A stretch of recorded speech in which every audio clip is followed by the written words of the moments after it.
Students, ये आपकी BA second year की पॉलिटिकल साइंस की क्लास है। और आज जो हम पढ़ने जा रहे हैं उस टॉपिक का नाम है ब्रिटिश संविधान की विशेषताएं, salient features of the British constitution. जो पिछले क्लासेस थी उसमें हमने ब्रिटिश पार्लियामेंट के बारे में अध्ययन किया, House of Lords, House of Commons, British cabinet के बारे में, ब्रिटिश प्राइम मिनिस्टर के बारे में हमने स्टडी किया। और आज जो हम पढ़ने जा रहे हैं वो है ब्रिटिश संविधान की विशेषताएं। देखिए, जो ब्रिटिश संविधान है वो विश्व का प्राचीनतम संविधान है और इसका निरंतर विकास हो रहा है। तो यहाँ हम इसकी विशेषताओं की बात करते हैं। तो सबसे पहली जो इसकी विशेषता है वो है विकसित संविधान, यानी कि इवॉल्व्ड कॉन्स्टिट्यूशन। अब इसे ऐसा क्यों कहा गया है इसके बारे में हम जानते हैं। देखिए, जो अन्य देश हैं, अन्य जो राष्ट्र हैं, जैसे कि हम बात करें भारत की, अमेरिका की, पाकिस्तान की, तो वहाँ की तरह इसके संविधान का निर्माण किसी निश्चित समय पर किसी संविधान सभा के द्वारा नहीं किया गया है। ठीक है, जैसे कि अगर हम भारत के बारे में चर्चा करें तो हाँ, ऐसा है कि निश्चित समय पर किसी संविधान सभा के द्वारा संविधान का निर्माण किया गया है, लेकिन ब्रिटेन में ऐसा नहीं है। ब्रिटेन के संविधान की रचना किसी संविधान सभा के द्वारा नहीं की गई है। तो इस वजह से इसका जो विकास है वो धीरे धीरे हुआ है, इस वजह से इसे कहा जाता है विकसित संविधान, इवॉल्व्ड कॉन्स्टिट्यूशन।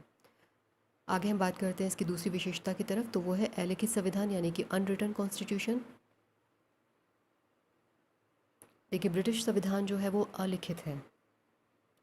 ठीक है, तो इसका मतलब ये है कि ऐसा कोई एक अकेला डॉक्यूमेंट या कोई दस्तावेज या कुछ लिखित में ऐसा तैयार नहीं किया गया है जिसे किसी संविधान सभा ने स्वीकार कर लिया हो और उसे हम कह सकें कि हाँ भाई वो ब्रिटिश संविधान है। ऐसा नहीं है, यानी कि ये जैसे भारत के संविधान से डिफरेंट है। और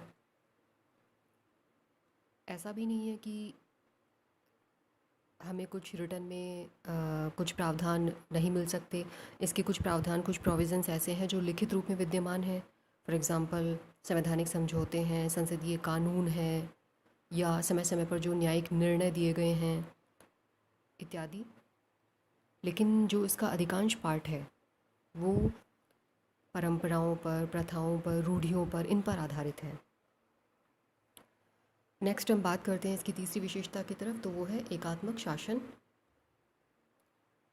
तो ब्रिटेन में क्या है कि जो शासन की संपूर्ण शक्ति है उसका निवास है केंद्र सरकार में। ठीक है, तो ये जो केंद्र सरकार है क्या करती है कि पूरे देश के शासन का संचालन करती है, पूरे देश के लिए कानून बनाती है। ऐसा होता है कि प्रशासनिक सुविधा की दृष्टि से केंद्र सरकार कुछ स्थानीय जो प्रशासनिक इकाइयाँ होती हैं उनकी स्थापना कर सकती है, और इन स्थानीय जो इकाइयाँ होती हैं इनको पर्याप्त शक्तियाँ भी दी जाती हैं। लेकिन ये जो शक्तियाँ दी जाती है ये केंद्र सरकार से प्राप्त होती है, संविधान से प्राप्त नहीं होती है। तो ये थी इसकी तीसरी विशेषता, एकात्मक शासन।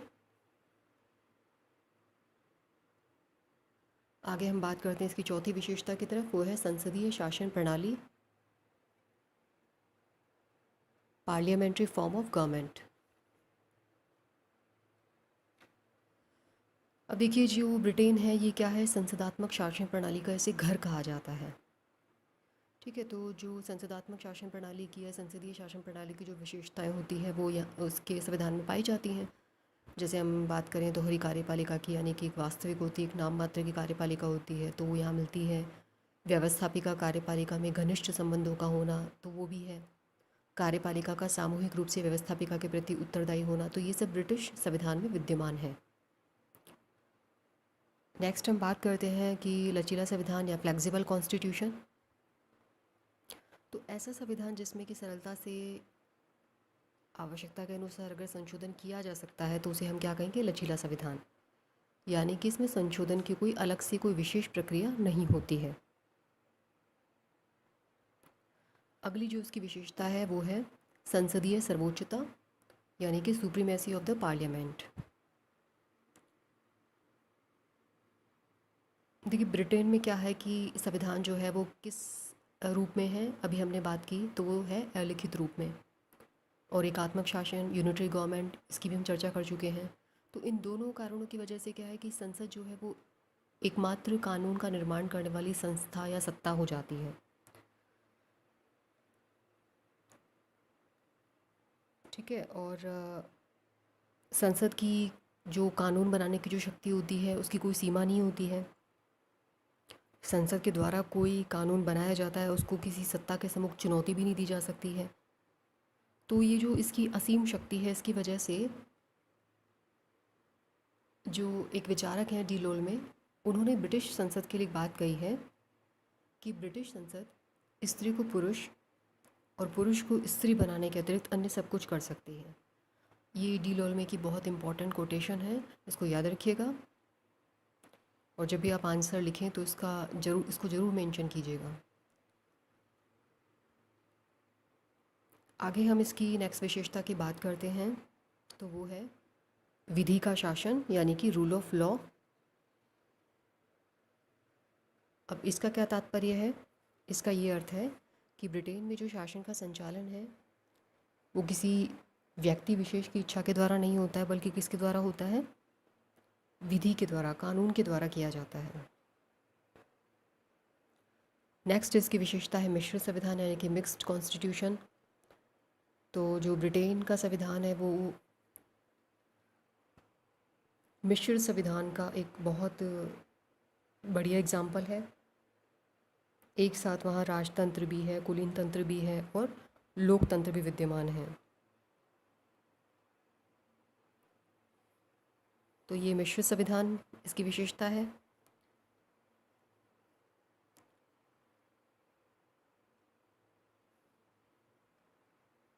आगे हम पढ़ते हैं इसकी नेक्स्ट विशेषता की तरफ, तो वो है द्विदलीय व्यवस्था, यानी कि बाई पार्टी सिस्टम। तो ये भी ब्रिटिश संविधान की एक विशेषता रही है।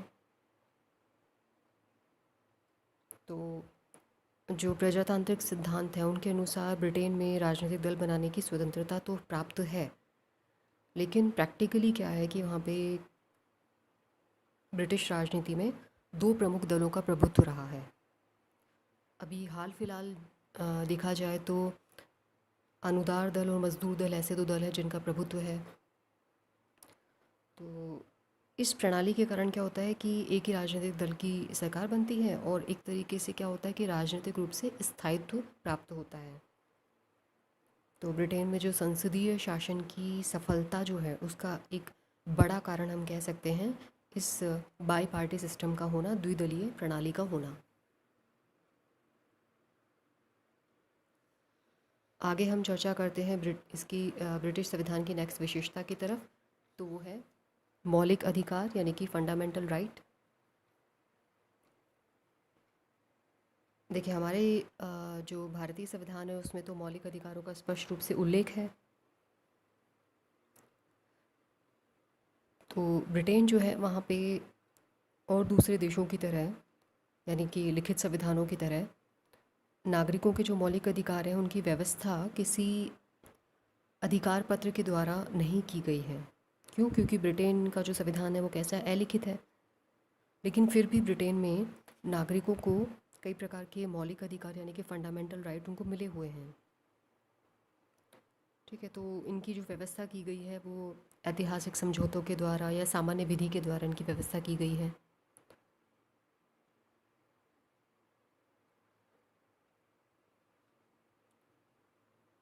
जैसे कि अगर हम बात करें कि सामान्य विधि के द्वारा, कॉमन लॉ के द्वारा नागरिकों को कुछ मौलिक अधिकार दिए गए हैं। फॉर एग्जांपल भाषण और अभिव्यक्ति की स्वतंत्रता है, या सम्मेलन और संघ बनाने की स्वतंत्रता है। तो ये कुछ इनके मौलिक अधिकार हैं। और इसकी विशेषता है कि जो ब्रिटिश संविधान है वो संयोग तथा विवेक का परिणाम है। ठीक है। तो ये एक थिंकर हुए हैं स्ट्रेची, उन्होंने कहा है कि जो ब्रिटिश संविधान है वो क्या है? संयोग और विवेक का शिशु, यानी इसके विकास में दोनों प्रकार के तत्वों का योगदान रहा है। अब ये संयोग और विवेक का परिणाम है, इस पे आपके बड़ा क्वेश्चन भी आ सकता है एग्ज़ाम में। तो इसे हम एक डिस्क्रिप्टिव फॉर्म में नेक्स्ट वीडियोस में पढ़ेंगे।